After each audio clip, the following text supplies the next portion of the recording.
Yo, what it do, what it is. What it is, big man. Are you alive and kicking? Oh yeah, no, I'm good, fam. I'm good. This is very an interesting experience. Very different. Very different, right? Very different. Because I'm like, what am I supposed to do? Why am I so physically close to you right now? Like, no countdown. But I'm my AirPods, actually. Why do you need your AirPods? No, I don't put them away, is it? Actually, why are you wearing AirPods? Because you know me, man. Guys, I don't know why. I actually wish we had a camera. No, I actually do wish we had a camera because you're wearing both. Not even one. Yeah, because we get both of them. I thought we were going to be on camera, so I wanted to come in on brand, you know. But it's unfortunate. Unfortunately, we're not on camera. We're just recording the things. Yes. But yeah, before we even get into it, guys, welcome back. It is another episode of 6 Foot Weights, your favorite hour with your favorite cheese boys. My name is Thabo. My name is Senna. And we are reporting live from CPT. Live and direct. Proudly sponsored by Hennessy. No, but Thabo, honestly, dog, I think I'm truly Hennessy. Hey, man. No man gets left behind. No man gets left behind. So I feature here. I get here. I see like two bottles. One is almost empty. One is like half empty. So I'm like, that was either you. So because you landed this afternoon, right? Yes. So I'm like, so it's either you've punished 2 bottles of Henny, which is possible, or you travel around with 20 Hennessy. None of those options paint you in a good light. Listen, Hennessy is the proud sponsor for podcasts. What are you saying?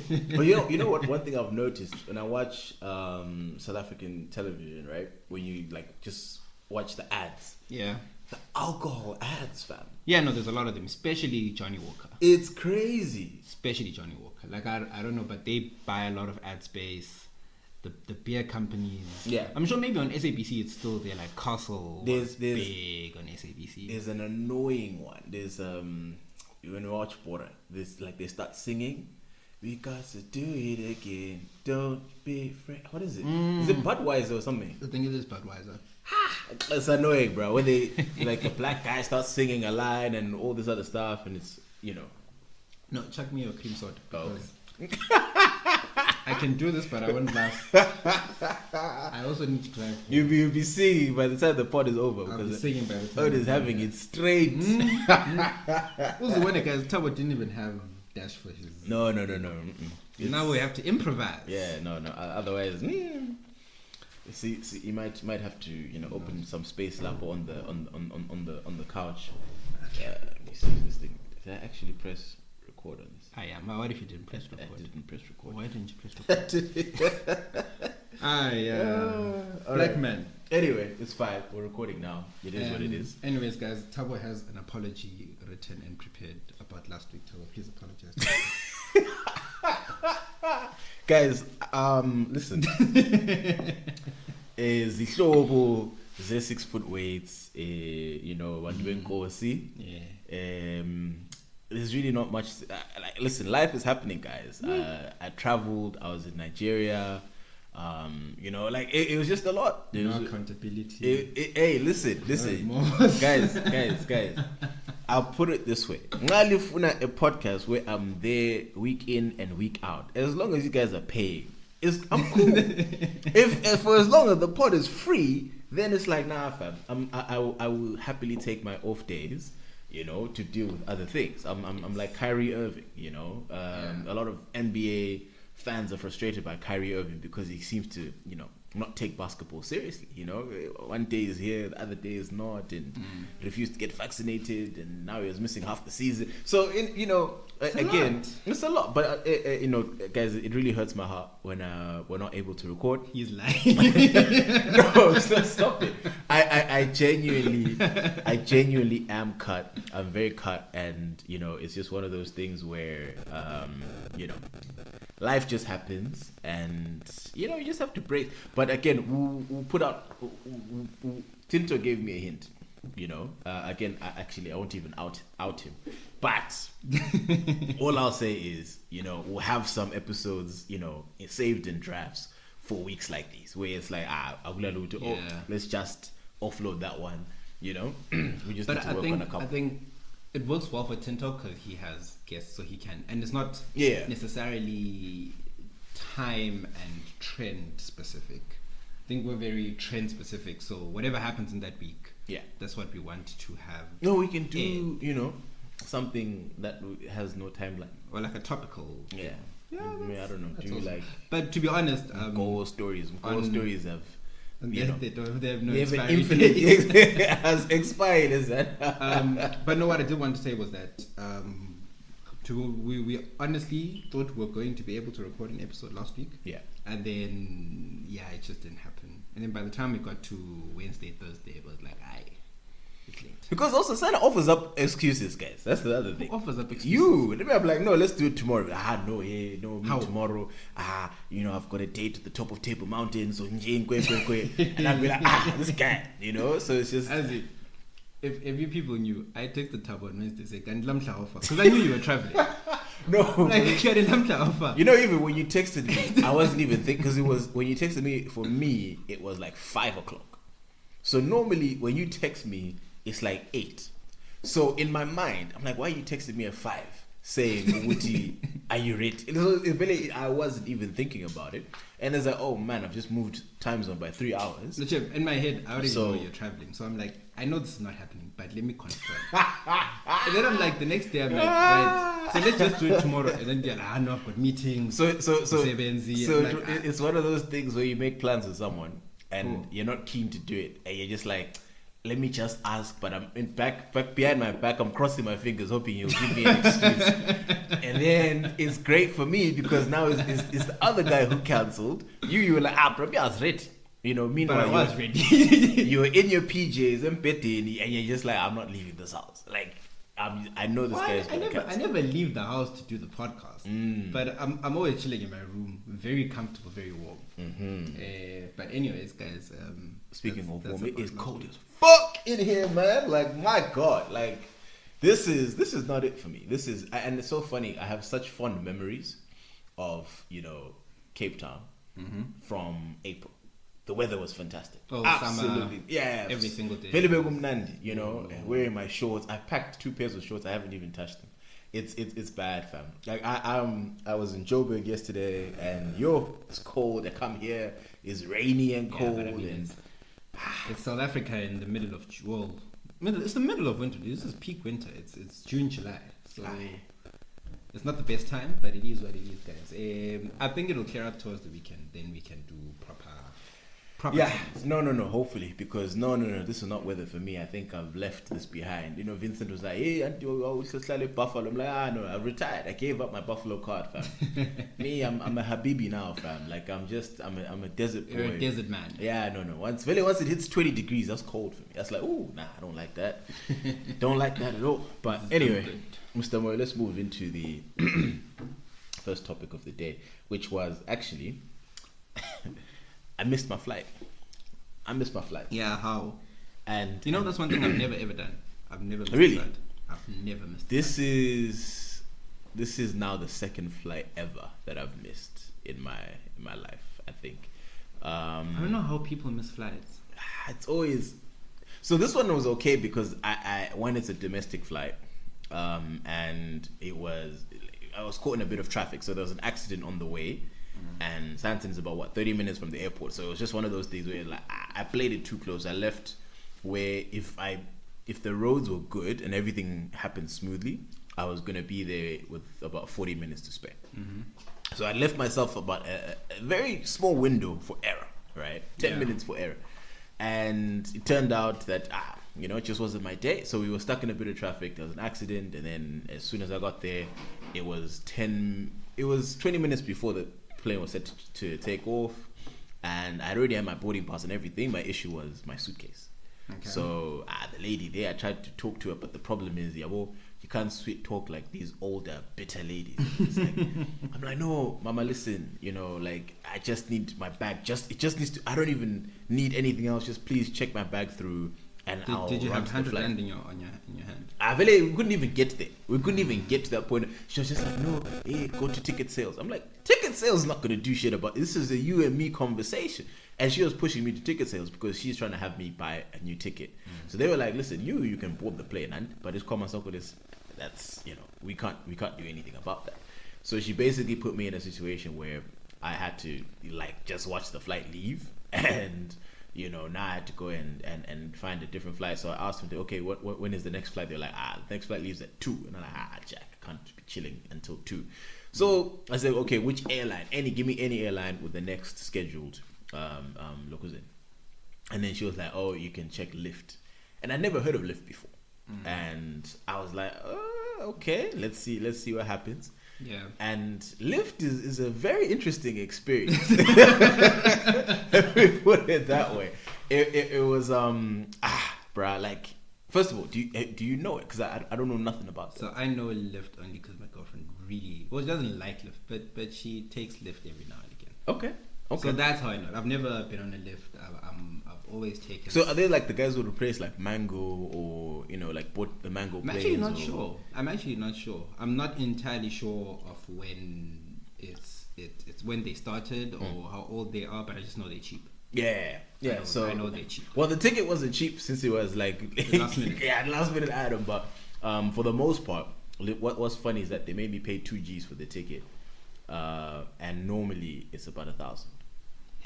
And I was annoyed by that, but I was like, okay, it is what it is. I'm desperate. I need to go. So I buy the ticket. And one thing that I noticed is that it definitely gives like Mr. Price vibes. So I go to, first I'm at the ticket counter, right? Talking to the lady. She was very sweet, she was actually very nice. We're having a good conversation. I was like, sure, I like this lady. And then another lady comes up, and she was at the counter, now the check-in counter. So it is that, right, once you bought your ticket, go to the other check, and she'll check you in, and you pick your seat, blah blah blah blah blah. I'm like, okay, no, sharp. So the lady at the sales counter was wearing all black, right? I'm like, okay, cool. And she's wearing like a big jacket. I'm like, it makes sense, it's winter, whatever, right? Go to the check-in counter, and again, the girl over there is wearing all black. And I look at the other guys from Lyft, and it's like all black, right? Yeah. But it's like a polo. The guy has a polo on, and like black jeans, and like, it's just kind of like, okay. Like, Agla uniform, And I was just kind of like, I don't know, maybe the proper crew got COVID, and it's just like they threw these guys together, I was just like, okay, whatever. So I check in, get my boarding pass, jump on the plane. Get on the plane, and I'm greeted. When you just walk in, morning sir, what's seat? And then same thing, chick wearing all black, go on my tennis. And I'm like, okay, this is very interesting. Then another guy from the other end of the plane comes up, just walks down the aisle, same thing, all black, go on my tennis. And this guy was like wearing like bright Nike sneakers, and I'm like, yo, and the thing is, with the aviation industry, there's a standard. That you expect. Exactly. There's a standard that's been set. It's like corporate finance, is like, I guess, law as well, like corporate law, right? There's a standard where if you just walked in and everyone is dressed like us right now, you'd be like, you know what I mean? Like, so that was me, because every other plane I've been on in like all my life, there's a uniform, right? So I'm walking past the ladies from SAA and South Africa, and I'm pulling socks, land, and it's like, okay, cool. That's what my mind expected to see. These men were literally the same as people that you pick off the side of the street. And I mean, again, they were super professional in terms of how they did everything, right? Yeah. Because trust me, I was observant the whole flight. But also, black is not the best color to make uniform because there's different shades of black. So you have someone who's rock up with their crisp, nice black, and then you have Adam's starting to look grey. Yeah, the big problem with black, right, is that depending on the quality, after a few washes, some material fades. Yeah, absolutely. Right? So certain material, if it's not great, it'll fade. Yeah. Other material, if it's fine, okay, it's okay. Yeah. So the one that fades, we actually won't go to. Yeah, this had this one for a few washes. Especially jeans. Like I don't buy black jeans because it's hard to find black jeans that wouldn't fade. That's true. So Masadigu uniform. Yeah, it's just not going to be the same. You know what? I didn't even think about that on the fact, but I was just like, the whole time I was just concerned, dog. I was like, what kind of flight am I on? And that's why there's budget airlines, and then there's like lift. I mean, but again, and also that turbulence, dog. You know, that's the problem. Now you're on because the thing is now your mind is biased, right? Because I feel like if I was on Airlink or SAF Air or whatever, and there was turbulence, you're fine. I'm like, okay, fine. There was turbulence, right? Oh, how was your flight? I know there was turbulence, but then now. People are like, yo, how was your flight? I'm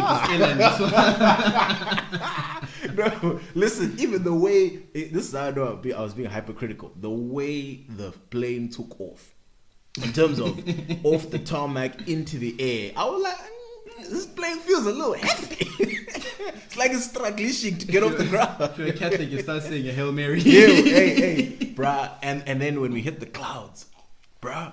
You know, when I tell you the atom shook, the cabin shook. So like we hit turbulence for just 10 seconds, right? Yeah. And the atom started shaking. And I literally saw the people, because I was right at the back. And I saw all the people in front of me literally move left, move right. Physically, dog. And I'm just there like, like you're describing Final Destination. No, honestly, I wasn't even comfortable. Like normally I listen to music, recline. Speaking of recline, there was no button to recline the seats. And then like this one gent sitting next to me, he was about my size, right? So he's sitting up, right, putting pressure on his seat, and the lady comes in. Oh, sorry, sir, you need to have your seat upright for takeoff. Yeah. But Manji, he's like, okay, where's the button? She's like, no, there's no buttons. And I was like, that's when I heard, there's no buttons on the thing. She's like, okay, how do you expect me to? No, okay, just try to pull it forward. I was like, what do you mean, just try to pull it forward? I was like, hi. The whole time, even the landing, like again, I just became hypercritical of everything. Of course. Also, the weather wasn't great. Exactly. So I mean, I guess I would. I'm lying. I won't try it again. But like, you know, unfortunately, you might have to try a lift again. Why do you say that? Things have changed since you left SA the last time. So first things first, British Airways or Comair. Yeah. So Comair is the company that maintains British Airways and Kulula.com in South Africa. Yeah. So they've gone bust. Like official? Yeah, no, liquidated. Well, they've gone insolvent, and they've gone to business rescue with no prospect of salvation. Yeah, I think that's the wording that they used. Those who know better will probably correct me if I'm wrong, but I think they've got financial difficulties. The airlines also grounded for a bit last year. I mean, earlier this year, because just safety concerns. So Comair is gone. Yeah. Which was, I think they had a very big share in the market. Like Kulula did a lot of like the local flights. Yeah, no, they were all over the place. British Airways as well, in terms of local flights. They were affordable, high quality, reliable, on so time. I have a question. Do those BA planes, do they even go back to the UK? Or they were just No, so they're South African, right? So Comair is the South African company that manages those. So British Airways is essentially a brand. Okay. That's operating in South Africa. Okay, so it's not like BA has flights that this one came from Heathrow and it happens to be going on to Cape Town. No. So they have the international ones that will do Heathrow, Joburg. But there's dedicated local ones. Okay. With South African pilots and South African crew and all of that.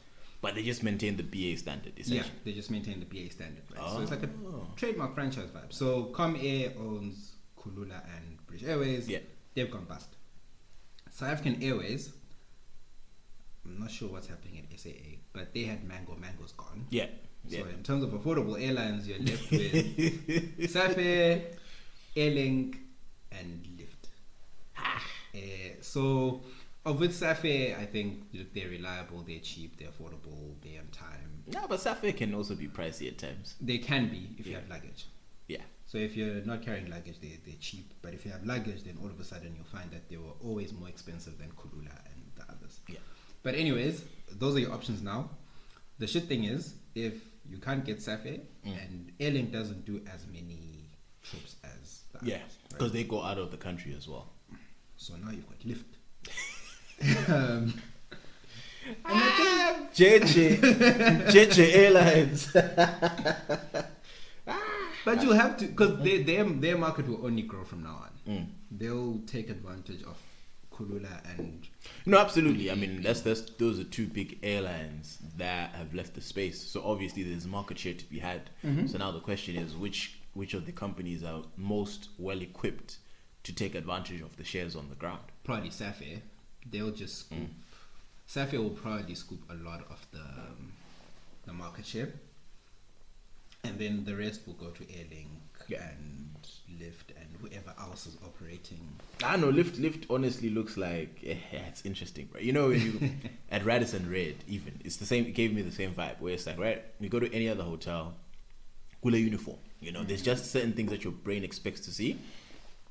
You get to Radisson Red, they're all, you know, wearing their, you know, polos and Vans and all of that. Hey, you want some gin? You want some gin, fam? Oh, you work here? Yeah, exactly. It's like, gee, what's going on? Yeah. You know? So it really is, and I felt bad for feeling the way that I felt, well, just because I am a person that's going to always lean and be supportive of innovative companies who want to disrupt the model, right? That's if that's the type of company that you are, I want to support you.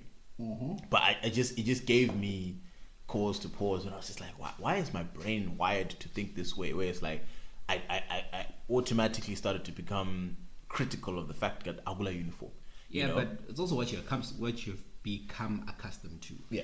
So obviously, when you travel and you travel Ethiopian Airways or Fly Emirates or British Airways and Safair, Airlink, all these airlines, you become accustomed to a certain standard. True.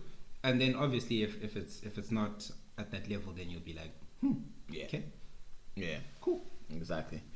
But no, guys, Fly, Lyft, JJ Airlines is it, guys. You should definitely do it. I think they'll improve. Yeah, you know, they'll improve. Remember when, you know, every other couple of years there's always an airline that comes in and then tries to do the Bulawayo or Joburg route. Every couple of years there's one that takes us, and then even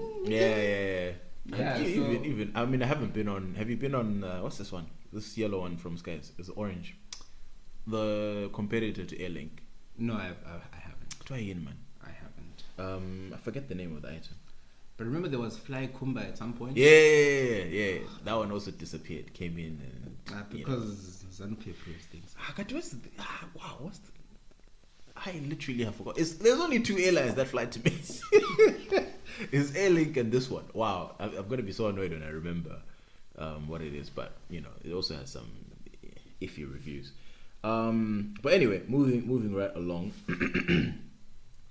What's this? I've been seeing this Cyril in the news with regards to, you know, corruption and money scandals and all of that kind of stuff. So I haven't really followed the story properly, but like it just made me laugh because I'm saying this guy came in from a distance. What I'm saying is Uchomlo came in to replace Zuma, who was facing corruption charges, and then now he has his own set of corruption charges. You know, so again, explain in Dabaya corner in terms of what's actually going on. Well, so it's as you say, actually. So when Cyril came into office, his whole ticket was, I'm not like that guy. Yeah. That guy being Zuma. Exactly. So he ran on a holier than thou ticket, which is what made him more favorable to other people in the ANC. Other people being Nkosazana Dlamini, Zuma, Ace, and all those guys, right? So then it's obvious, like no one actually, only the naive believe that Cyril is a saint, right? Like there was. The only negative thing I had heard about him coming in was that he was going to be friendly towards the white people.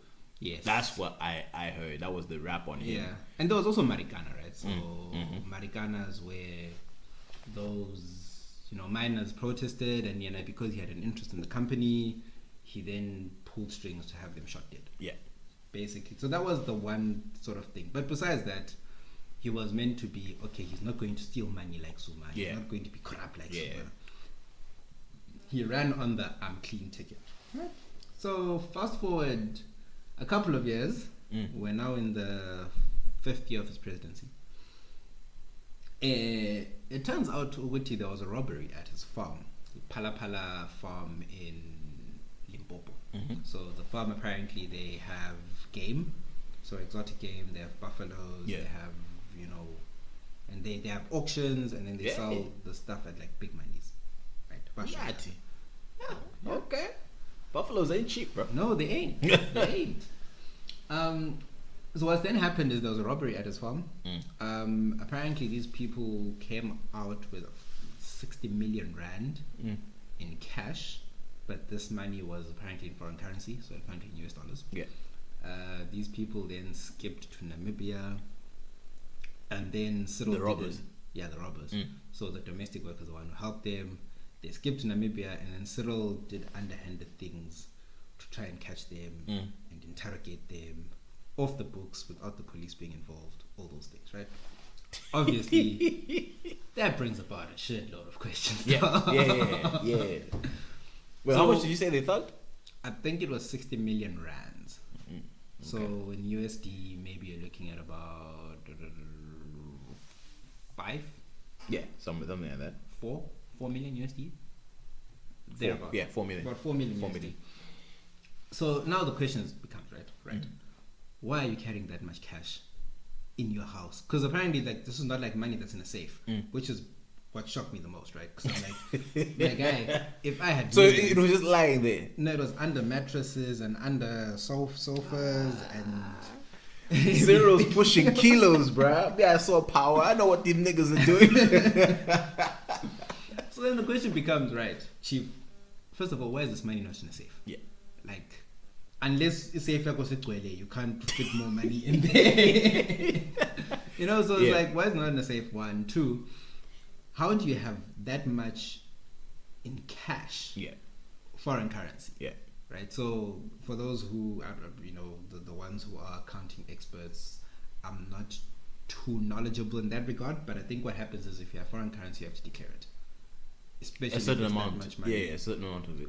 The government will also need to be like, right, where's this money coming from? We hope you're not money laundering. Tell us the source, and then we'll also take our tax from that, right? Which is how it works, right? Yeah. So immediately what it then looks like is, okay, so this money is probably not being declared to SARS. Yeah, probably SARS not. probably hasn't taken what they should take from it. Where is the money coming from? The only reason you would hide cash is if it's coming from some dodgy, corrupt, or illegal dealings. Yeah. Cyril says that he deals in game, and in a lot of these instances, people bring cash. Yeah. But I'm like, it's a good story. It's a good story. Okay. Yeah. No, I'll give him that. It's a believable story. So then, fine, fair enough. If you are to accept all of these, 2-3 items that I've listed, then you must now ask yourself the next question, right? When the money was stolen, why didn't he go to the cops? Yeah. Why did he then launch a whole weird spy investigation, undercover, tracking people down as far as Namibia, interrogating them, threatening them, and all these things? Bro, it has the makings of a mafia boss movie type thing. So apparently, so it's the guy who came and said this Arthur Fraser is now challenging.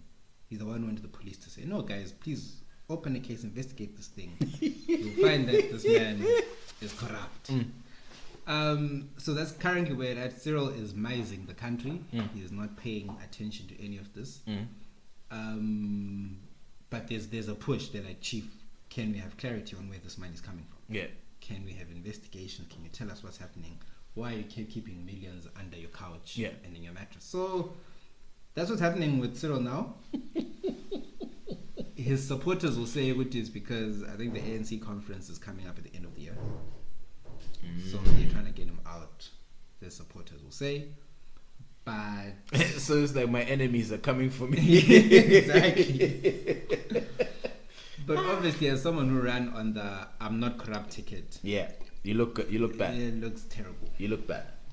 I'm sure if I'm Zuma, may I even be the one giving them tips? No. Who you joining? Yeah, I'd be talking to the cops. No.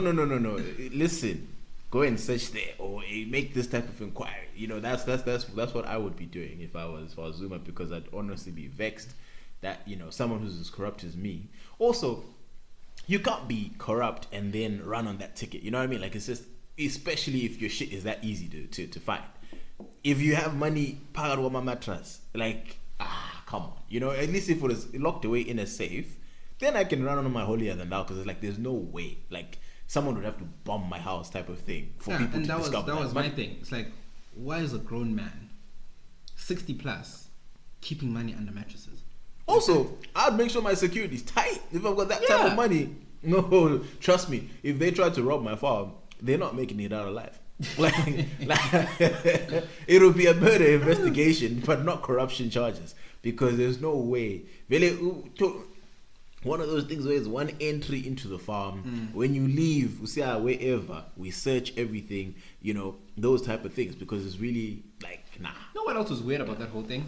So he tracked all these people down and then paid them money to keep quiet. I'm like, these people steal from you. Nah, that nigga's guilty. You track them down and then you pay them hush money. It's like, dog. Huh? Nah. Guilty, Your Honor, guilty. Yeah, that's what I can say. He's ignoring the stuff. He's come out and said no, he makes money from farm transactions and stuff. But I think it's a good cover story.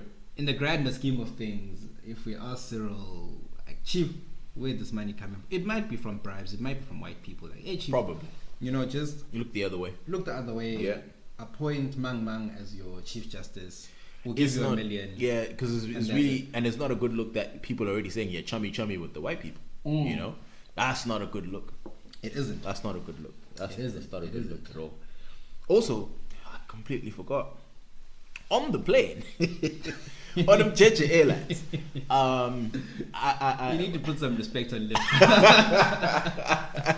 I'll never forget it. So there was a white lady who kept on. She was about 5-6 rows ahead of me, yeah, and she looked back. Or at least at some point, I realized that she was looking back, right? So we make eye contact, and she turns back to the girl that she was sitting next to, and then like a minute later, she looks back at me again, and I'm like, is this person looking at me, or like, is there something going on behind me? So I look behind me.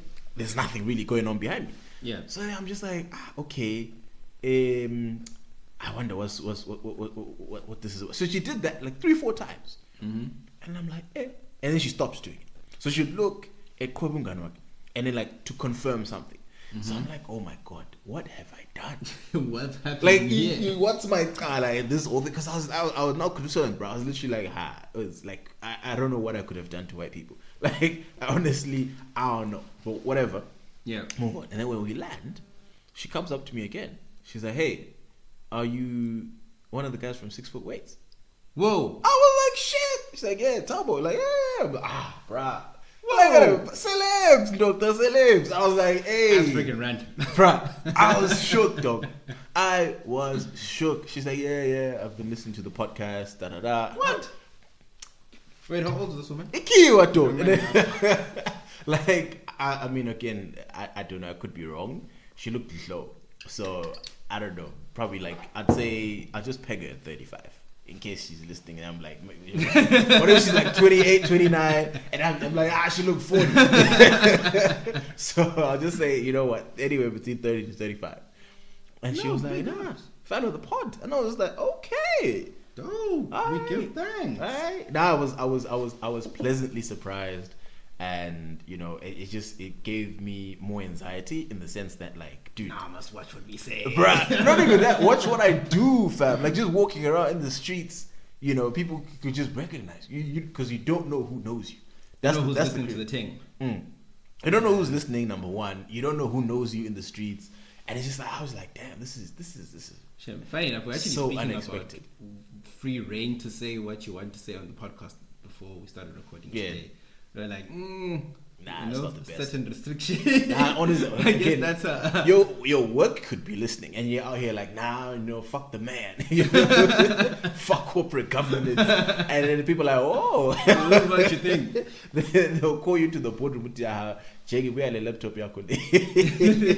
Bring your work laptop. Thanks, but no thanks. Like, it could be literally one of those situations.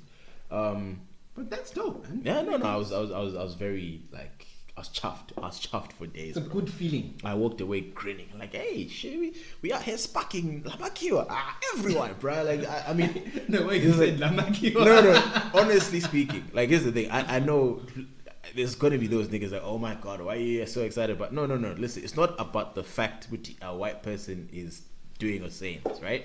It's just when someone who's not in your target market, because I don't think they are our target market, to be honest.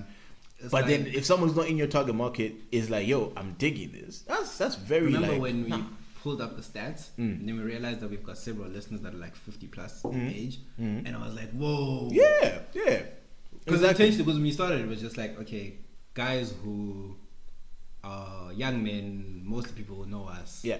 You know, they were listening. I really thought it was just going to be the boys. I really thought it was just going to be the boys who listen. Yeah, and then you even the fact that it's like 60% women, again, I'm like, that was women were not the target market. In the top of our minds, right? I genuinely, when this whole thing came, it was like, nah, this is so then one you for the start seeing the boys. stats and you're like, oh, this many percentage of people that are 50 plus listen to the podcast. Like, okay, I'm glad that you do. Yeah. And it's always a pleasant thing to know. I just assumed it was going to be the boys or people from Skies, and then that's it. That's it. That's really what I thought it was going to be. But like, hey, if you look at the stats, the people listening from different countries and all this other stuff, like, so shout out if you are not from Bulawayo, and you're not one of the boys, a big shout out to you for subscribing and listening to the podcast. And yeah, we appreciate that you like the content. And then shout out to our ghost listeners as usual. I've had a few ghost listeners reach out to me. No, this episode was banging. Hey. Oh, you listen to the thing. But you will never catch them adding the podcast, bro. Never. So I was talking to Sims last week. No, actually this week, so the other day, and we were talking about something else. I don't even know that somebody's in the podcast. So it just goes, yeah, no, so I didn't see an episode last week. Like, wait. Like what time, bro? Dada, you listen to the tape. Nah, it literally. I said it in my head. I'm like, oh no, Thabo was traveling. But in my head, I'm just like, oh, cool. That's. I hadn't marked you as a listener, fam. I hadn't marked you, but it's always funny to discover who's listening when you think they're not. But yeah, it's something just popped into my mind and it's just popped out. Crap, I don't know where I was going with this, but it'll come back. It is what it is. It'll come back. It'll come back. But anyway, speaking of which, there's something that I saw today on Twitter. This is just to mend into. I didn't list it in the tops to discuss, but you retweeted it today. Crazy things that used to happen at our high school. Oh yeah, bro. I wanted to write that down. your tweet brought back memories. Of the very first time I got detention at CBC, it was for not standing up for a car. So to give the people quick context, so the tweet was like, I think it essentially said what were some of the dumbest rules that you ever had at in any school, right? Any school level, essentially. And at CBC, we had a rule where even like, so if you're outside and a car is driving by, you had to stand up to acknowledge the car. Like to greet the person in the car. To greet the person, of which that person doesn't give a fuck. Is just looking to where am I going to park the car or whatever. Where's my child? That's really the person's mental. But we had to stand up every single car. So if they came, if cars came in every 30 seconds, or car comes in, then you sit down, and another one, you stand up again. 30 seconds later, you stand up again. Like literally. So it was a nightmare because obviously when it was home time, you could never really sit. You could never sit. You can't. Like, there's 100 cars coming into the school every 5 minutes, right? So Village like the land. Sometimes, especially like right when school was over, it's a convoy. Yeah, it's a convoy of cars coming. You might as well just stay. And the thing is, if you sit down, you always felt like you were like Uganga, because it's like if a cop catches you. If a cop catches you, then it's late. Yeah, so if you sat down, like whether it was at 20 to 2 or at 5 o'clock after sports, you might as well just stay standing. Yeah, like that was the thing. So my first memory of this rule, right? So obviously you have your whole initiation as a Form 1. They tell you, okay, come into the school, blah blah blah. This is what's up. So you already know that. Okay, you greet all teachers, you greet all prefects, you take your hat off, and you stand up for cars when they drive past, right?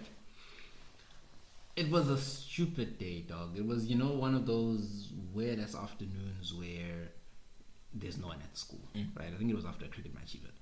There's no one at the school. You're all just sitting there. There's a few of you. It's not even 5. It's like 4. Yeah. So there's not much traffic. Yeah, and you're just sitting there, right? And then cars drive past. I don't stand. Does everybody else stand? Okay. No, because I was like I was the only person. So you see, not sure if you remember where the art class was. At CCC. Yeah, those benches there. Yeah, those benches outside the art class. That's where a lot of cars passed. Yeah, before before exit. Yeah. So I just sat down. I wasn't standing. Then the prefect saw me. Comes like, I've been watching you. You didn't stand. Which cop is this? I think it was Nago. I don't even remember who that nigga is. Yeah, one of the black guys. I've forgotten who it was, but I'll think. Anyways, one of the black guys. If it's not you and you listen to the podcast, he's my guy. But then what happened is, fast forward to the next day. Yeah, my guy, common room tomorrow. So I go to the common room, and then he says, right, you're on dress parade. Blah blah blah blah blah blah. Plus Friday detention. So what, prefix or prefix academic? detention. So the difference between prefix detention and academic detention. Academic detention, you go, you sit down, chilling with Song. You're chilling with Song, or Mr. Song was the deputy headmaster. You do your homework, and then at 5 o'clock you go home. Yeah. Right. Prefix detention was hard labor. Yeah. So you go slash grass, bro. Slash grass. You fill in potholes. Who's the one in Zimbabwe? You fill in potholes along that Petra road. Yeah. So you'll be on detention, filling in the potholes, slash grass, and all these hard labor things which ordinary groundsmen would do. Yeah. So it was prefix detention that I had, plus dress parade, which was excessive. Now that I think that's about a it. lot. So I go home, I tell my mom, no, listen, ma, I've got dress parade. Why? No, I didn't stand for cause. At that time, I knew that, okay, my mom wouldn't even be mad if I told her I got detention for this. So I could be open, like, queen. Yeah. This is why this is ridiculous, yeah. Mrs. Moy, being Mrs. Moy, decides to take it far. She went to... No, she's like, right, which prefect is this? I'm like, oh, nah. I'm like, okay, nah. that would only make matters worse. You would really make my life more difficult. Yeah. I didn't say that. I'm just like, I know it's not necessary. Let me just do it because I'll get in more trouble because we're not supposed to tell our parents. Yeah. Like, no, got a degree umntwana hey, no, the parents get. Yeah. Hey, manje uthi wena sokumele ugqoke lokhu zenini. Kusasa akula dress parade. So the next day in the morning, obviously it was summer. So I wake up, dress parade, you had to wear your best dress with a jersey. And your longs. So it's like your longs and your blazer but with the jersey underneath. So I wear... Oh, you had to have the jersey?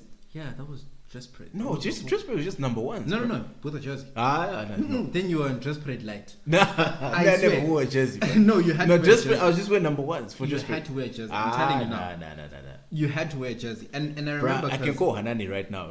Dog, please, because you know what, right? And then the next day I wake up wearing my jersey, jacket, everything. My mom's like, Gandhi, and then when like, no, Auntie, Mom, I've got dress parade. Like, so let me have Oh, no. Now I'm between... okay, cool. Mr. Maps. Hey, Hux. Over there. You're live on the podcast. Huh? You're live on the podcast, so don't be wily. I have a quick question. I'm bad. So when you were put on dress parade at college, what were you supposed to wear exactly? Your number ones. So blazer, longs, and if the owner was a dick, he could make you wear a jersey as well. Okay, so the jersey part was optional, is it? It was up to the cop. But generally speaking, it was just number ones, isn't it? Yeah, number ones was just shirt, blazer, and longs, kupela. But then, like, if it was hot and you wanted to be a dick about it, then you could just tune the own wear jersey as well, so that he spends the whole day sweating and shit. All right. Anyway, siyabonga Captain. Zakuba la. Alright, it is, right? Sharp. You see, I never wore jersey. Chuck, right? Dude, I was told to wear. The first time I got I'd go to my mother. Each time I got go to my mom. I was told to wear a jersey. So I was wearing a jersey, and my mom was like, "Chief, what?" Also, it's summer, right? Yeah. First term, Form 1. Yeah. So let me see what's going on. I'm like, no, ma, I told you I've got dress parade. I have me change. So I didn't change into my summer uniform, bro. But fortunately, You packed. I packed the number. For 1 Me, week. if I was your mom, I would have checked all your bags to make sure, because that would have been predictable. No, but luckily I had a cricket bag, right? So cricket bag, there's pads. So she just assumes, yeah, okay, fine. If I see the cricket bag, it's okay. So I just changed it to my summer uniform, and then. So when you got to school, you went and put on. Yeah, first thing I did that for a good week. First thing first, bathroom, and it wasn't even. I didn't even do it once, right? There was another time when I got dress parade, but that time. Yeah, it was for something else that I did. I'll tell you just now. But the second time I got dress parade was longer. I think Stassi, our head boy, he's the one who put me on it for 2 weeks. And there I had already mastered the system. So I didn't even tell my mom I had dress parade. I just literally packed myself. 2 weeks. I remember. What was it? Tulu. Tulu put me on dress parade for I think it was 2-3 weeks. And then he forgot. Oh, yeah. So like week 3 or something. At some point, and also if Tulu's listening to this, premium dickhead.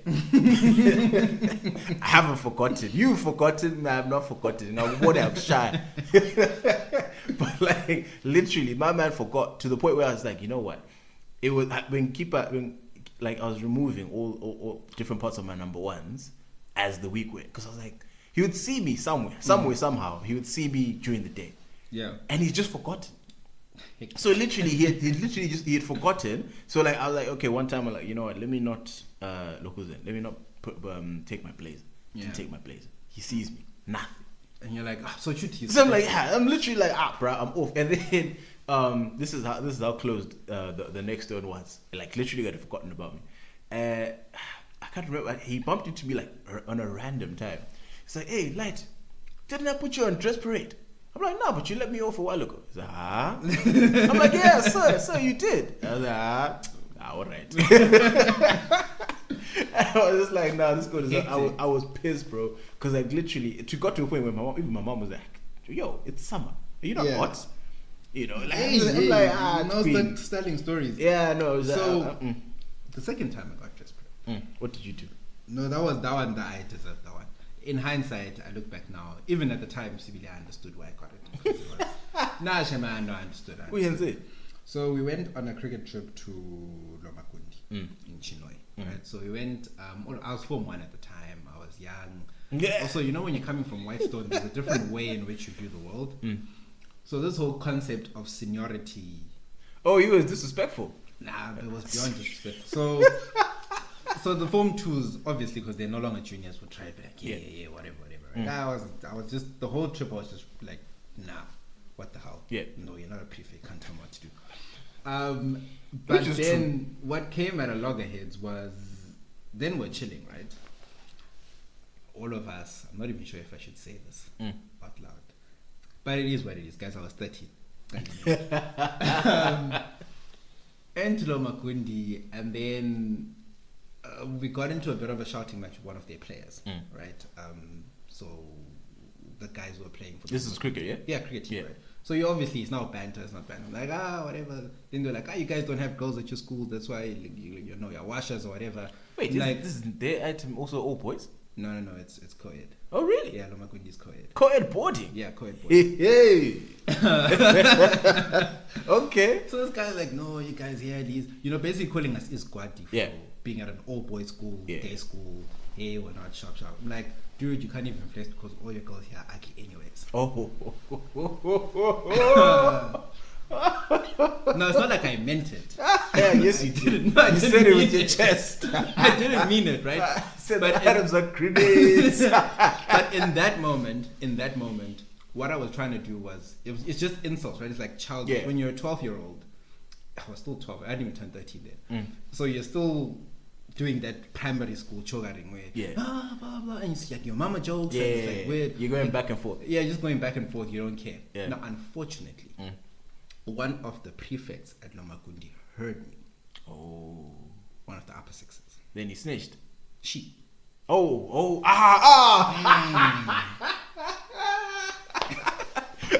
now it makes sense. I was like, why would a dude like, come on? No, she snitched. Okay. The moment I heard that she heard it, I was like, that's that. She then went. She called all of them grenades, bro. She then went and told one of the prefects who had come on the trip, and then that prefect then went the prefect then went back when we got back to school and said, no, this boy was being a nuisance in Mapundi. He even called their girls grenades. What was this prefect? I forget, one of the cricket playing ones, one of the white guys. Okay. There's no negotiation with those guys. Between what was it, Connor Vincent, one of the other guys, but one of those guys, right? They were playing second team cricket, so they were in the upper six, and they were, And then I got back, and then obviously common room, taking the head boy. So the funny thing is also one of the misogyny. When I replayed what happened, none of them were upset. They all laughed. They were like, dude, Gana Lapa, that's funny. Oh, they were tapping you up. Bro, they were like, yeah, no. That was some powerful ish. I'm like, my guys. So that time I'm thinking maybe I'm off. Yeah. Because they all like having time. And they're busy calling each other about what's all of them. And they're like, hey, but listen to this guy. Say it again. So the whole of break time I'm busy relaying the story to me. And then, Oh my God. afterwards, Stassi's like, cool, no, my guy, that was some funny shit. 2 extra sprayed. Oksana. So I got 2 extra sprayed. By then I'd perfected the art of hiding from your mom. From my mom, so I already knew. But yeah, under that thread, Mr. Maps, there were some interesting stories from high schools, which, to be honest, some of them were funny, dog, because it's like, I wouldn't expect. They were unnecessary, dog. No, they honestly were. I saw one that said at our school we weren't allowed to take Imchova, so Imchova being taxis. That was a girls' college girl. Really? Yeah, which is I was like, just not, because every time I was in an ET, bro, there was a hella candy stripes. So we were chilling by the road. No, but I'm sure after a while they were like, nah, it's not making sense. I can definitely see Mrs. Ross pulling those stunts and be like, hectic, no judge.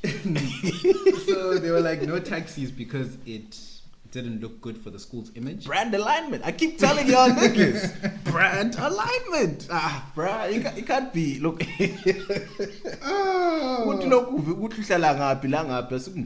as long as you're in this quality, of which they should have just, if it's really that deep as an institution, I think just get a bus. Get a bus that would just go drop people off to City Hall.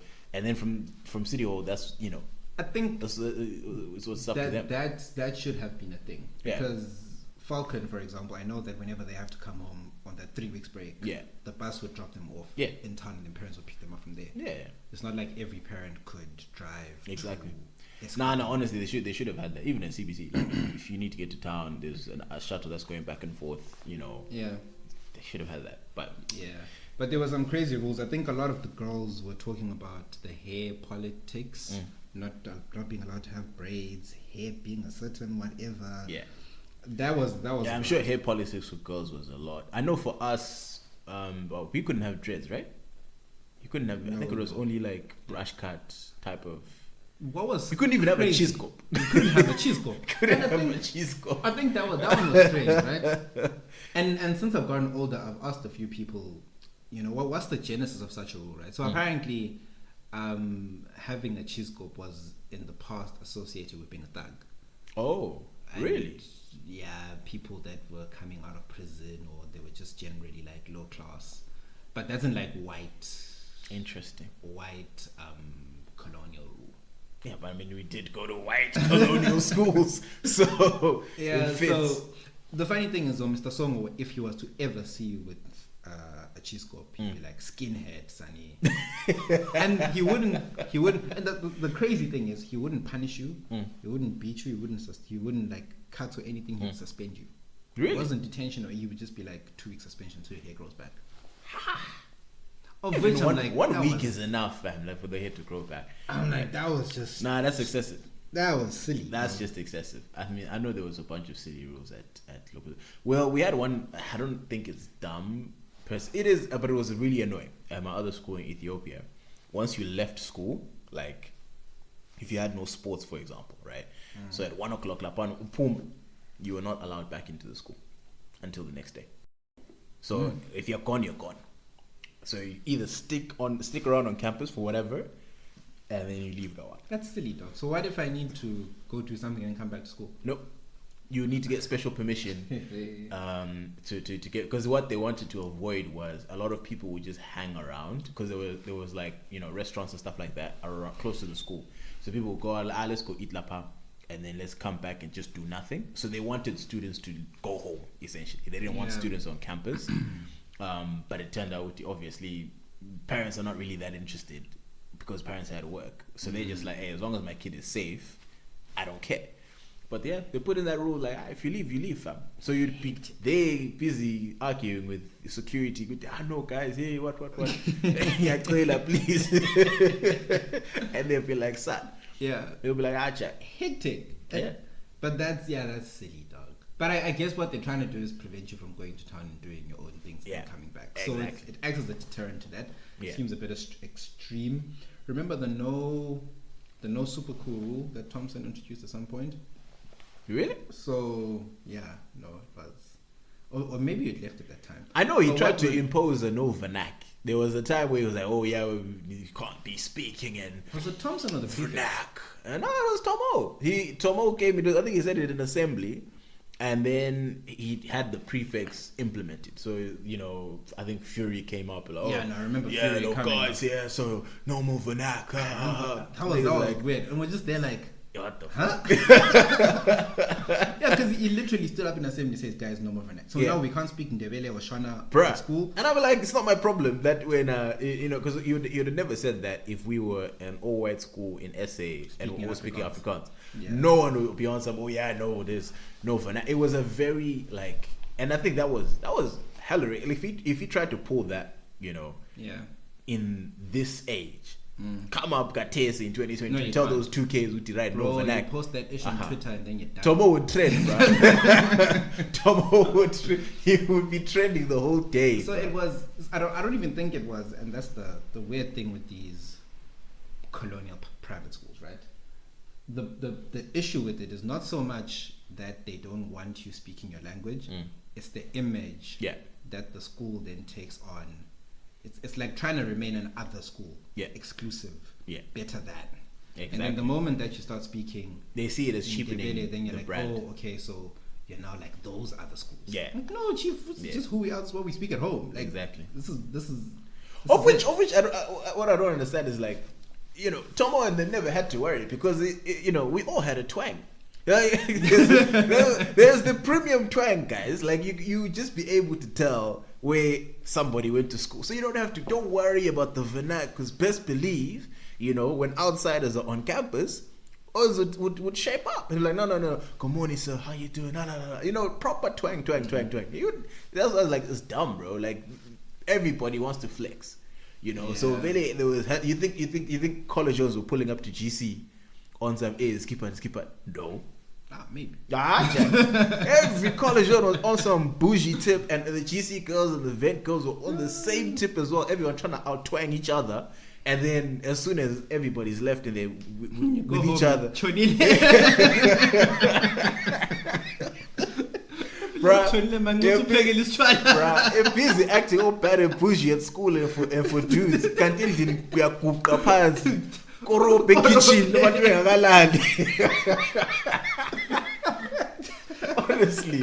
honestly, bro. No, the vernac thing was just. That was out of line. That was actually out of line. But there's a lot of rules where I look back now and I'm like, chief, if you implemented that today, these 2Ks would make you trend. You'd be wondering why they're not trying to shut down your school. Where is this coming from, bro? You'd be trending, because I think there was something that GC did. Can't remember what it was, but like, there was Kuku and them were all tweeting about it, and it was lit for those ones. It was. I think there was was it a hair policy thing? Yeah, I think. And then people then started complaining. Yeah, it was a hair thing. And then they all started recalling different. Well, I think a girl was being told, which, you know, your hair, you can't have your natural hair. Yeah. It's messy. You need to do this. You need to do that. And then people then started recalling all the racist experiences they had at GC. Oh, teacher Mang made me do this. Yeah. And then I think Ms. Ross then had to release a statement. But no, we're an inclusive school. We love our black girls and their hair. Time the old girls are on their necks. Bruh, foot on their necks, fam. These days, we know our West. Speaking of Kuku, shout out to Kuku. Big shout out to Kuku. She helped me out. Wanted to send some care packages to a few family members in Zim, and she put them together. My family was very excited. She picked out some very nice things. I think she threw in some binti wraps as well. So it was a very neat little package that she was able to do. So I wanted to shout out to Kuku, shout out to Maki and Events. And if you want these type of things, just hit up Kuku. And she'll hook you up. I think it's Maki and Events on Instagram. Maki and I. So Maki.I. and Yo. Events. Oh yeah, I remember you saying it the first time. I was like, no, we need to talk about Kuku and the branding. We need to have a conversation because that's a lot of dots in there. But no, big shout out to Kuku, and it was very nice. It was very bougie as well. So hey, it's cold in Zim, bro. So she got them some like Ama throws and all that. Dope. So she was like, no, this came at the perfect time. They were sparkling because they're like, Nkando is Ziriga's 10-0 over here, bro. Dope. So yeah. No, she also helps with like I had a friend of mine who needed help with doing something romantic for their person. Yeah. So it's not just like care packages. If you want like a set up an event or an occasion. Yeah, I think she does like picnics. What is it?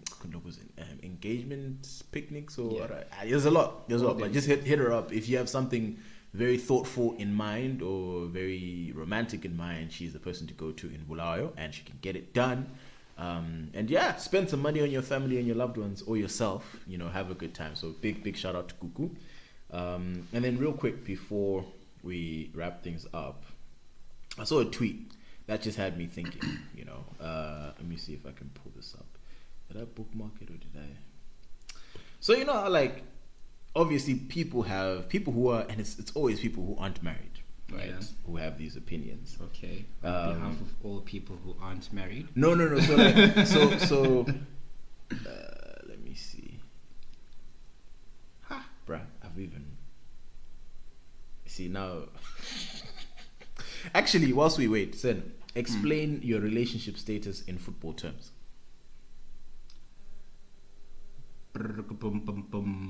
It would... In football terms, in what terms? Football is very broad, right? So in relation to a specific player, a specific moment. Just in football terms, Senda. You've seen those that explain this to me in football terms and someone explains it. So explain your relationship in football terms. I'll say...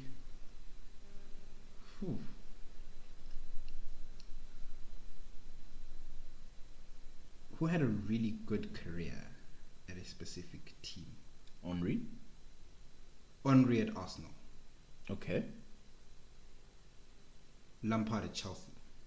What about it? It's good. Say that. This is... I don't know how to say Oh my god. Okay, explain yours.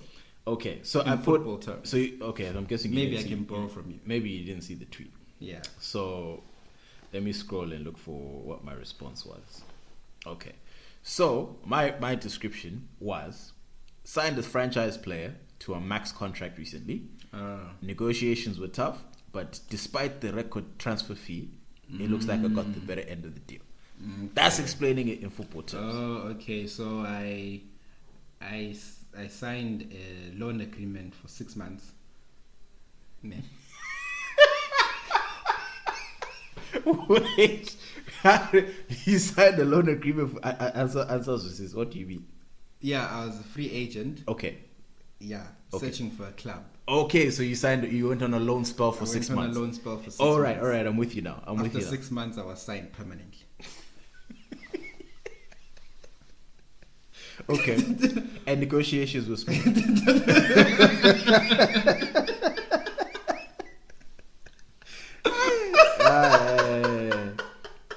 Yeah, you're actually funny. You're actually funny. Wait, you think she had? She definitely did.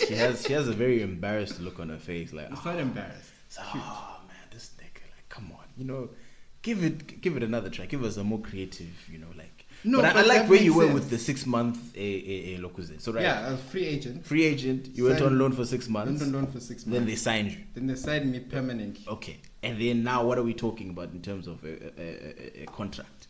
No, we're currently just in the season. Okay. Yeah. So you're still playing for a lifetime contract. We're playing for the contract. Hopefully, okay. I'll even continue and even be signed as manager.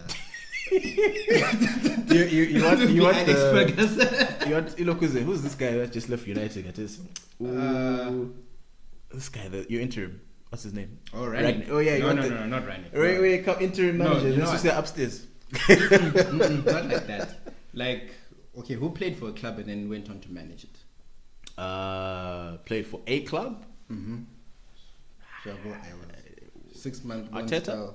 I signed a permanent deal. Yeah, like Arteta. Signed a permanent deal, and then I'll probably play till retirement, and then even stay on as a manager. Okay. Yeah. All right. Fair enough. Well, I cannot find that tweet I was looking for. Okay. Maybe I think this is the one. No, this is see. Yeah. Okay. I think we're at where I need to be. So what modern family is All right. So what I wanted to say was it always seems like on Twitter, right? There's two camps, right? Mm-hmm. There's people who get into relationships and even people who are married who are both happy in their relationships or happy in their marriages. Mm-hmm. Things are just, smooth. Nice. Yeah, correct. The way they should be. And then there's the bitter side, right? Of people who are like, hey, Vili, why would you even end up in a relationship, right? And then there's also people, hey, Vili, I'm never getting married. Wait, what? Those type of people. About marriage only benefits men. Exactly. Eventually cheat on your king. Exactly. So those people where it's just like, oh, why would I want to, be submissive to a man, blah, blah, blah. And it's just like, fam, and which is why I roll my eyes at some of these things, because I'm just like, in a relationship, people talk, right? Like you and your partner have these discussions to say, if you're looking for the submissive type, and then you and your missus are talking, and she's like, Senna, I'm not that girl. Mm-hmm. Then it's very simple. Senna either says, okay, sharp, thanks for coming, or yeah, no, I'm cool with that, right? Mm-hmm. So that by the time that you guys get married, it's not a big surprise when she's like, no, I don't cook, because you spoke about it. She says she doesn't cook, or when you're married, she cooks. And yes, it's not a surprise because again, she said, yeah, I like to cook and I'm going to cook for you. Mm-hmm. So people say these things. I'm like, guys, like there's so many, it's like a weird divide where some people are really waiting on the downfall just to be like, oh, I told you so. Mm-hmm. So this lady, I won't go through the whole tweet. Actually, let me read it. Let me see if it makes sense. So she goes, modern feminists who say marriage is a patriarchal institution where women are slaves stripped of any power, either have never been married or didn't marry a good man, or don't understand what kind of wife I'm about to explain. So then she goes into how, women have the power to, make decisions, all this other stuff, right? Mm-hmm. Then another one quotes that tweet and says, women are working too hard to push this agenda. And I'm just like, okay. And then Ngcel quotes that tweet and says, I pity damaged women. Mm. So now it's just like, it's this vicious cycle of, both sides of it, where even with my wife, she got a lot of like remarks, right?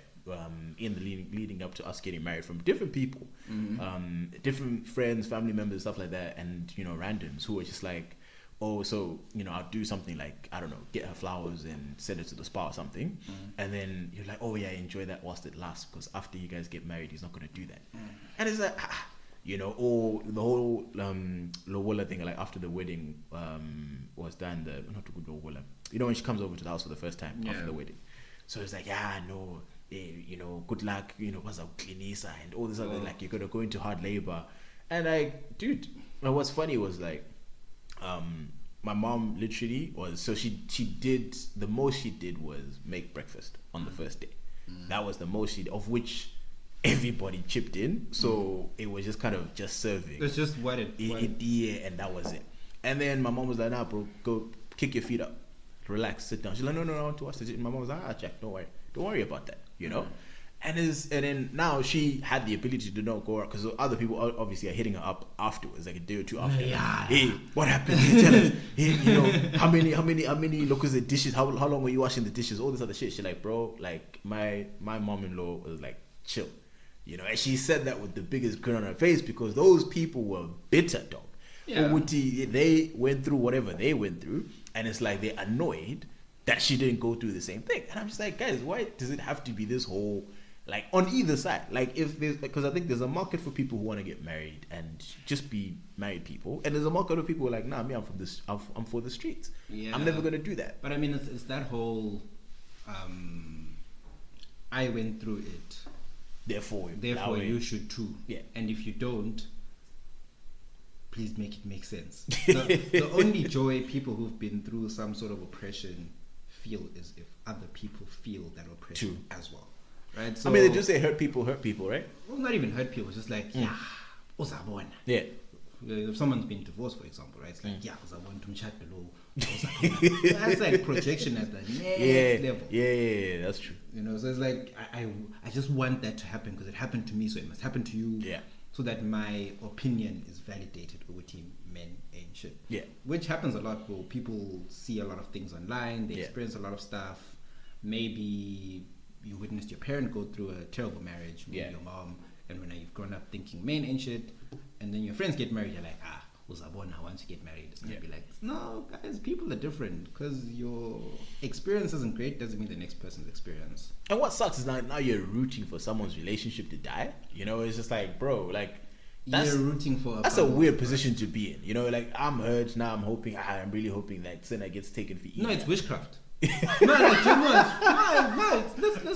No, let's say it as it is. It's witchcraft. It's buloy. This thing. It's not sugarcoated. Why are you out here expecting bad things to happen to people? Why are you waiting for a penny to drop? Why are you waiting for something bad to happen to someone? Yeah, no, that's bad energy. That is what witchcraft is. People think that it's casting spells. No, it's this opinion you have. Whatever it is that made you DM Thabo's wife or text her and say, "Wuti, after the wedding, you're going to see. It's not going to be the same. Yeah, you're gonna see flames." That's witchcraft. You are manifesting something. And then the ones who are trying to be slick and it's like, you just ask, so how was the kotizari? You know, and you're hoping, you're ready for someone to be like, hey, bruh, me, I'm depressed. Hey, Villa, I've been mopping floors. And then someone then you get that text, you'll be like, yeah. Exactly. No. It's like, bro, that is witchcraft. Come that on. thing. You know? No, it is. And it extends to many aspects, right? So you get people who, maybe even when you're working in South Africa, I know a lot of people who were on the ZTP special permits. Yeah. And then when they weren't renewed, you had other people in Zim like, what are they going to do now? Hey, it's not easy. And you have people who literally text you saying, hey, so what's going to happen now? Hey, so what are you going to do now? Like, no, Chief, I'm not on a ZTP, but thanks for asking. Wow. No, like it happens, dog. You get a lot of weird things like that. No. Those are the little things you must stop. Because you went through it and it was hard for you, doesn't mean that other people must also go through it. Exactly. For them. Not everyone is supposed to die the same death, bro. Like, No. it's like, and I think, honestly, if you have that energy in you, bro, like, see a therapist and, try to work that shit out, because that's not a good place to be. Because now when your friends are winning, your friends are having good things happen to them, you're never going to be truly happy. And there's nothing more sad in life, in my opinion, than, Senna has a big win and I can't even celebrate Senna because I'm too busy. Bitter. That Senna is now making more money and living a better life, and he's bought a Benz or whatever. Like, it's like, nah, I want to be. I love the feeling where it's like, you come, you tell me good news, and I can just experience good news. You know. I'm speaking it into the universe, is it? No, don't. Selling my car now. Talking about I'm putting it in the universe.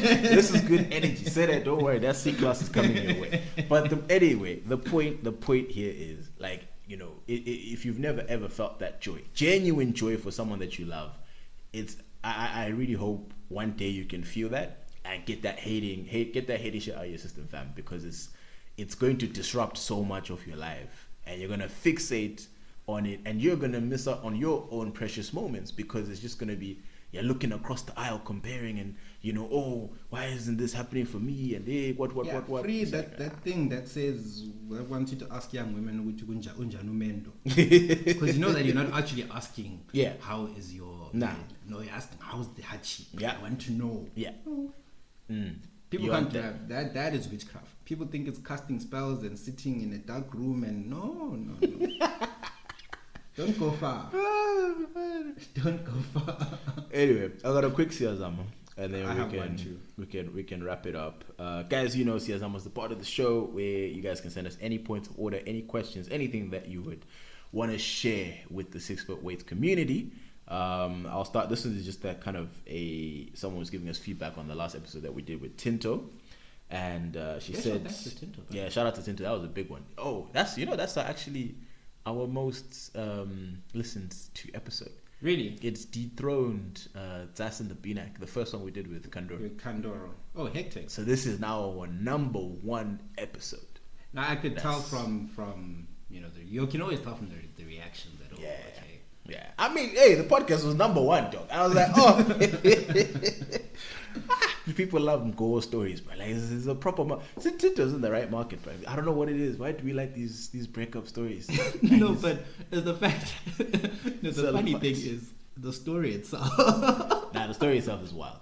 I won't even. The story itself is wild. I understand why you started the feeling state. Like, everything made sense. Yeah, like, you know what? I get it. Honestly. Like, my guy, you might as well start a breakup podcast. Yeah. Someone does you like that. And the thing is, if you listen to our first episode that we did with him, he said he's got a couple in the locker. I think next time we bring him annually, just come and just tell us. Nah, okay, guys, this is the one I'm sharing. I'm still trying to talk to Tinto to find out what's his price to release another archive. So guys, we'll come back to you and we'll let you know, and he'll let his listeners know what his price is. How many coffees is it going to take? Is it going to be £1,000? Going to be £2,000? Oh, yeah, man. No, it's expensive. £2,000. £2,000. No, if you do it by the number of listeners, it's really not that much. Each person, they even do. Yeah, not us. Come on now. Some of us have families, please. Yeah, you have to explain to the miss. Okay, so babe, I'm sending Tinto £1,000. No. The list. This is we are just the vehicle that will communicate said story. Yes. But the fans themselves, what's that? Keep on my pounds. We'll talk and we'll find out what that price is. Maybe even throw in Kandoro on this one, because I know he's got a couple saved in drafts as well. So we'll go from there. The thing is, Kandoro's married, so then I feel like but he told us about that winter. That one is sitting outside, bro. That one is bullshit. I don't know what episode it is that I can refer people to where King Kandoro spoke about where he went. It's just he slept outside of girl's house. I'll have to check. I don't have my laptop. I think they can just you can search 6 Foot Weights King Kandoro, maybe on Google, something will come up. Yeah. Or it's called Zas and the Binak. That's if you're not from me, it's that tough. But anyway, Zas and the Binak is the name of the episode. Because people, whenever they talk about some of their favorite ones, they're like, that guest that you had who told that story, and I'm like, I know exactly what you're talking about. But also, gents, if you have a story, I feel like we should. I mean, I don't want to intrude on Tinto's territory. Actually, tell Tinto. Go tell Tinto, and then come here for recap. Yeah. So we can laugh at you nicely. No. So come on, and then so Tinto will get the story. That's the serious version, right? That's the therapeutic version of the story. Once you come here, you chill at this table, this red table with the boys. That's just hopefully people who come here. Let me put this disclaimer. You should have healed. Yeah, because if you come damaged, we might not be friends by the end of the podcast. So don't come when you're ready. Like, I know, no matter what, it's not gonna hurt me because, bruh, when people get roasted, it's another story.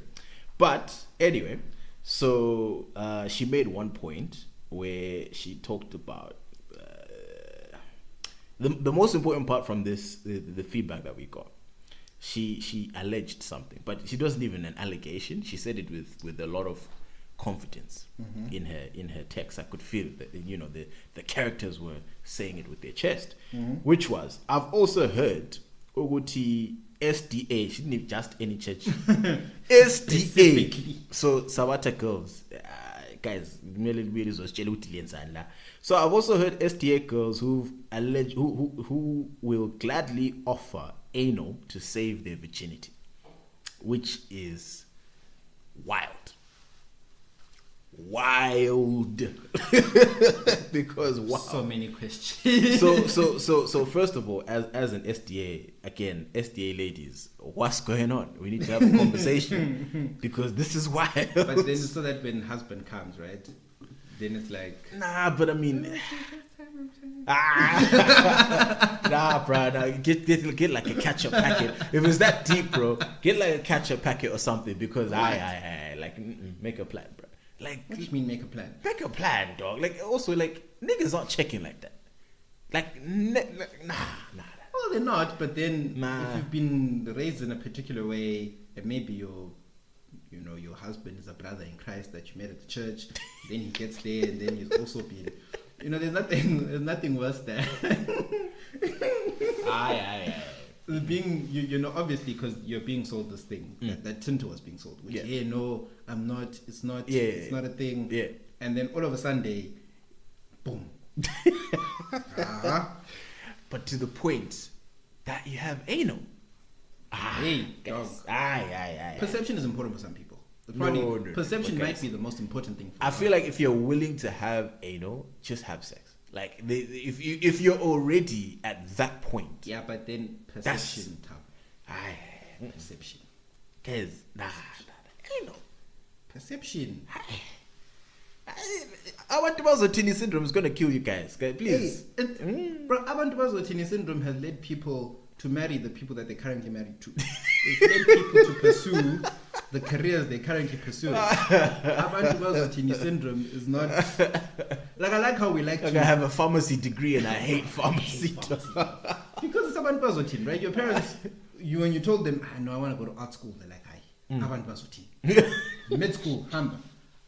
I want to be a comedian. Imagine trying to tell your parents you want to be a comedian. Yeah, and maybe that time your parent is busy going around telling his friends and potential husbands which one you're a virgin, right? And then such people believe.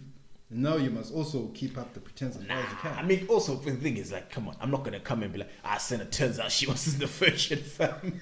Hey, our brothers in Christ take that shit very seriously. You and me might not, but my brother in Christ, the shiny suit and whatever. Dog. I mean, happy supper. Please. But I want to say it's just I'm sure it happens in many other churches as well. That's why I'm just shook by the fact that she says SDA. She's usually like, nah.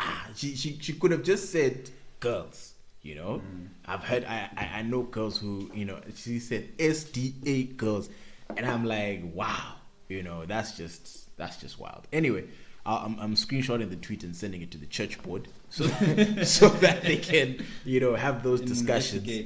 But I mean, so some of these things, just to give you more sort of context, there's this ceremony, I think it's the Reed ceremony, where they go, I think Umhlanga, and they go and they celebrate Ubuntombi. And obviously, if you're a virgin, they celebrate you as well. Some people give you money. And then it's a whole thing, and it's nice, right? There's a story that came out a few years ago, Guti. Some girls were putting pieces of meat up their pum-pums. Pieces of meat? Yeah, like inyama, like it's CBD, like. What? So context. When you get there, they actually check. So like an old woman will come with her finger and she'll stick it up your pum-pum. Yeah, still good. Check quality check. Just be like, you're fine. You're still alright. Okay, cool. So some people would get like little pieces of meat that they would stuff up, whether you're getting like a piece of a kidney or liver or whatever we see here, and you put it up your thing. Then the woman comes. What do you keep on? And do I keep a ngasebe checkile? Njani? Angazi keep away now yourself. Again, how? Like, it's not like you can contort your fingers and just like clip the shit out of there. Well, I'm sure you can. Oh my god. That's just wild.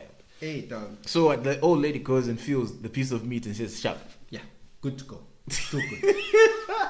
This is where corruption starts, guys. Yeah, although, so I'm not sure to the extent, because I think I read this off some article, but someone who's gone to, these sort of ceremonies can tell us.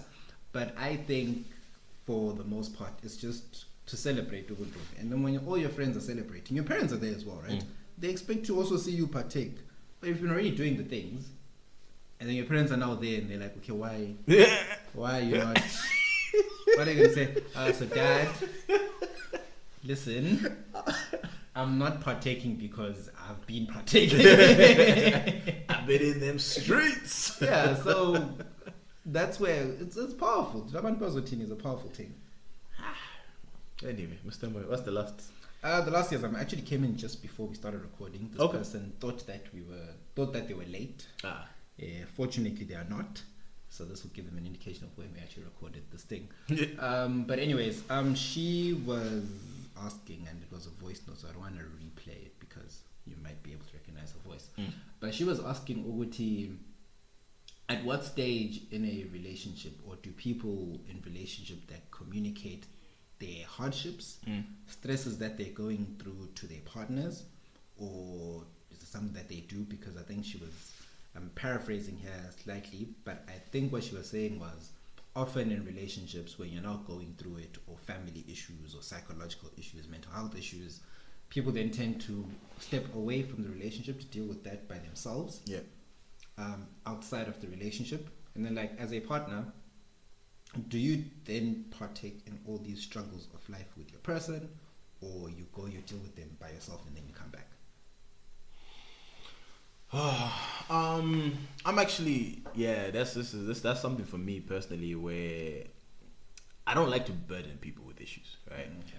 That's just generally how I am, and it kind of depends, because also I don't like putting people in uncomfortable positions. So like sometimes there are people who that's their bread and butter, right? So you might have a partner where she's very like, I'm here to listen, and the feedback and stuff that she gives works for you, right? So in those type of relationships, that works.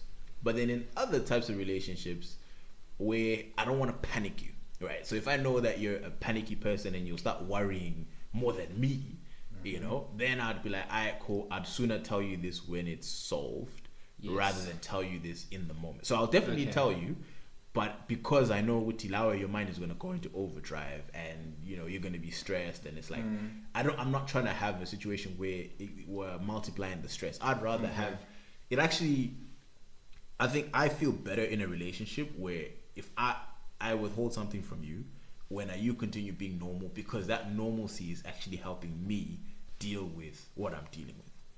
Like your consistency in that, just being yourself, because obviously. If you come to me like, hey, Thabo, I'm going through it, fam. Yeah. Automatically, because you told me that, I'm no longer going to be the normal me, Since okay, actually, I was going to say this to Senna, but then is this appropriate for me to say right now, I'm a person, I want you to be normal, But then, that helps. What if then I go ahead, I don't know, right? Maybe you're going through something, and then I go ahead and I say something insensitive, So what if maybe your relative family member is currently ill with a terminal illness, and I make a joke about a terminal illness? I mean, obviously, I would never feel some type of way towards you just because you don't know, right? Okay. So you don't know what you don't know. Yeah. But I think in that case, I'm more likely to just tell you straight up, be like, hey, listen, Usman is going through this, right? But if it's more of like a personal thing that I am dealing with mentally, then I'd prefer you to be normal, unless I want you to know, because I know how you can react to that. So I think it just depends. Honestly, with that question, it just depends on your relationship. Okay, cool. I see. There might be a school of thought to say that, if you're in a serious relationship, then the objective is, as my partner, then we go through the highs and lows of life together. So yeah, but not everybody's equipped, you know what I mean? Like, so not everybody deals with stress the same way. So yes, you're in and I think the beauty of a relationship is that it really is different strokes for different folks. So for some others, what would make sense is, Senna, tell me all of your problems, right? And you'll be like, yeah, sharp, I'll tell you all of my problems. She'll tell you all of her problems. And then it's a common thing between you. But then in other relationships, like, what if your partner says, I'm not good at comforting people, So now I've opened up to you, right? And by the fact that I've opened up to you, I want to be comforted because I've just told you this, So now you fumbled it. Now I'm pissed. So you see what I mean? So like, you have to know your personality. If I know this is something that this is sensitive to me, and I know you're not really gonna say exactly what you want me to say. Yeah. Because even my wife will come to me and she'll be like, bruh, I didn't tell you this on the spot because the problem here is that you joke too much. So that's that, and that's a genuine thing, right? So because she didn't want to set me up for failure.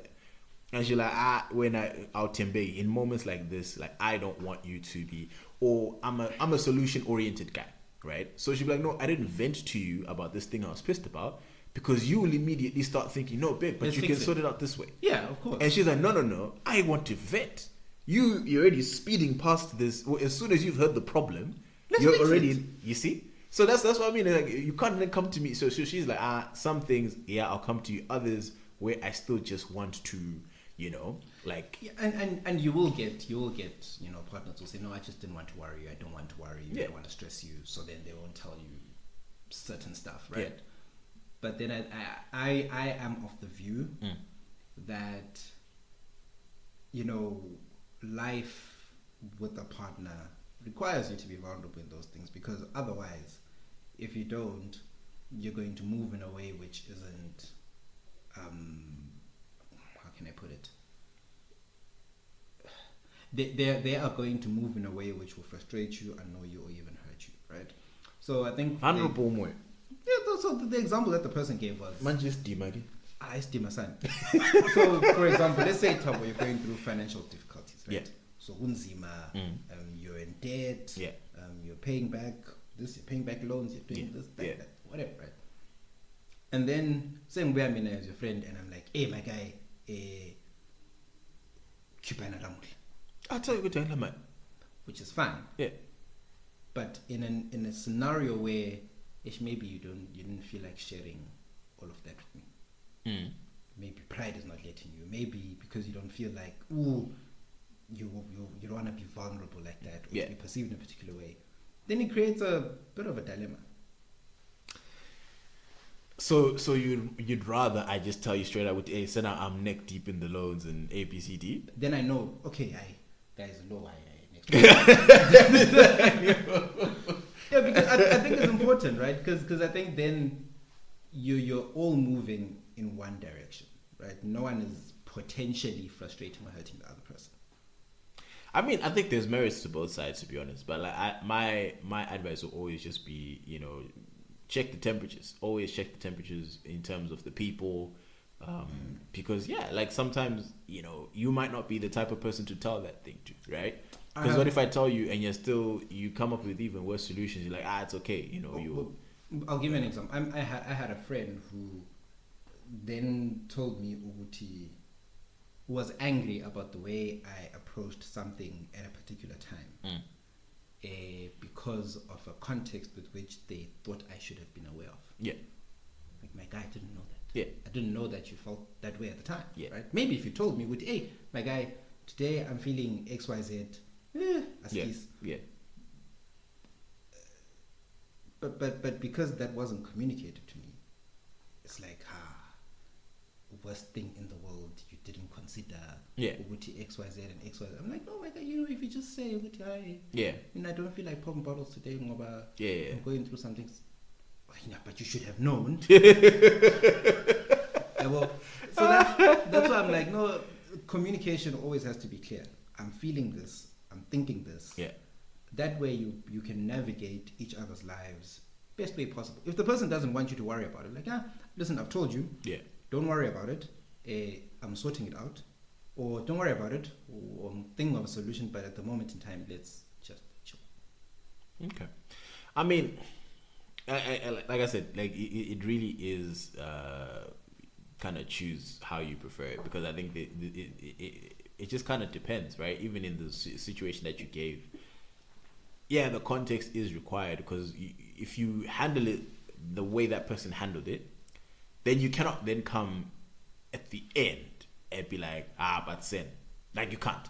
Like, I think by choosing to handle things how I would handle it, right? There's no way I can cry foul at the end.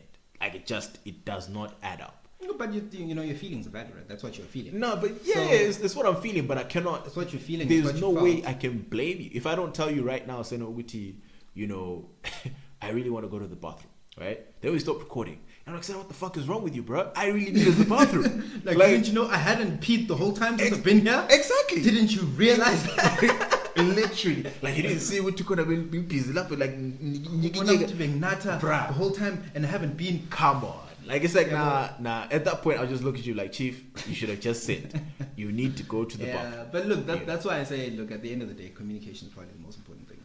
Mm-hmm. If you feel Uguti XYZ, then say it. Hey, Chief, me and my family were going through some things. Even if you don't want to go to specifics, but just so that the person has knowledge of Uguti, this is what's happening. Yeah. Because maybe, your dad's battling a terminal illness, maybe it's cancer, maybe it's whatever. Yeah.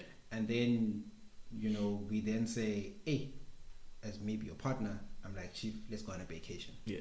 You're not in the right frame of mind for that. Yeah.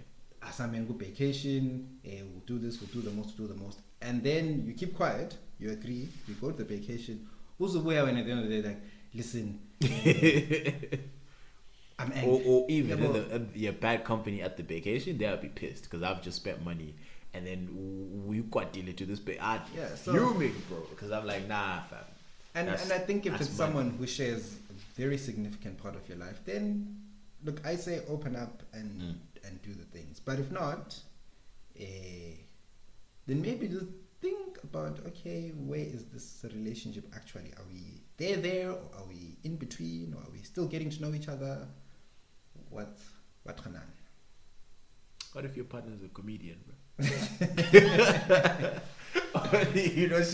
She's dying to bust some jokes. The devil you know. That's the devil you chose. Alright, Mr. Man, I think let's wrap it up. Yeah. My watch is wilding. What's going on here?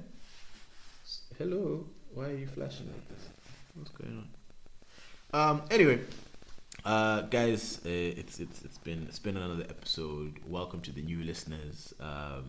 Kind of awkward. We put out something and then the podcast went sweet. But you'll get to know the guys. This is how we roll. It is what it is, but we move by faith in this particular podcast. But guys, as you know, like the thing, subscribe to the thing, retweet the thing, or else we are inclined to believe you are a hater. Mr. Moyer. Haters.